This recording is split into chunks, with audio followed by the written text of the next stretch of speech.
ওই এবছর teachers day নিয়ে কিছু ভাবলি? আরে হ্যাঁ হ্যাঁ, এবছর না থিম হবে। থিম মানে? এটা কি দুর্গাপুজো নাকি? দেখিস আবার স্যারকে দুর্গা ঠাকুর ভাবে বিসর্জন দিয়ে দিস না। আরে আমোদার দল থিম পার্টি থিম পার্টি, শুনিস নাকি কখনো? এবছরে আমরা বদল আনবো। সর্বনাশ করেছে, খেয়ে খেয়ে বদন বিগড়ে যাচ্ছে, ও আবার বদল আনবে।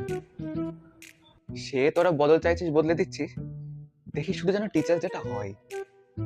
আরে হ্যাঁ হ্যাঁ, তুই দায়িত্ব দিয়েই দেখ না, কি করে পালন করতে হয় দেখিয়ে দেবো। হ্যাঁ হ্যাঁ, দেখিয়ে দেবো দেখিয়ে দেবো। কি যে দেখাবো ভগবান জানে, কিন্তু দেখিয়ে দেব। এই, সবাই যে পরিমাণ টাকা গুগল পেতে পাঠিয়েছে, এটা আদেও কোথাও পে করা যাবে তো? এই সবাই হোয়াটসঅ্যাপ গ্রুপে জিজ্ঞাসা করছে যে কেকের খরচা কে দিচ্ছে।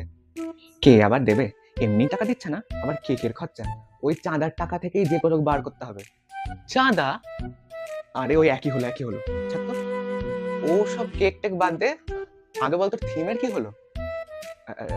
থিম হয়ে যাবে হয়ে যাবে হয়ে যাবে, ভগবান জানে কি হবে। আচ্ছা ওসব বাদ দে, আগে কে বাজারে যাবি তাই বল। আমি পারবো না রে, আমি পটি করতে গিয়ে ফোন ফ্ল্যাশ করে দিয়ে আসি, আমি আবার যাবো বাজার করতে। তুই? হ্যাঁ হ্যাঁ, শুধু বাজার কেন, বাজার করে আমি তোকে খাইয়েও দিয়ে যাব। যত সব, এখানে থিম করো এ করো, আবার ওদের বাজার করতে হবে আমাকে। আর ও তো ফাঁকাই আছে, ও যাক। না রে, আমার তো একদমই হবে না।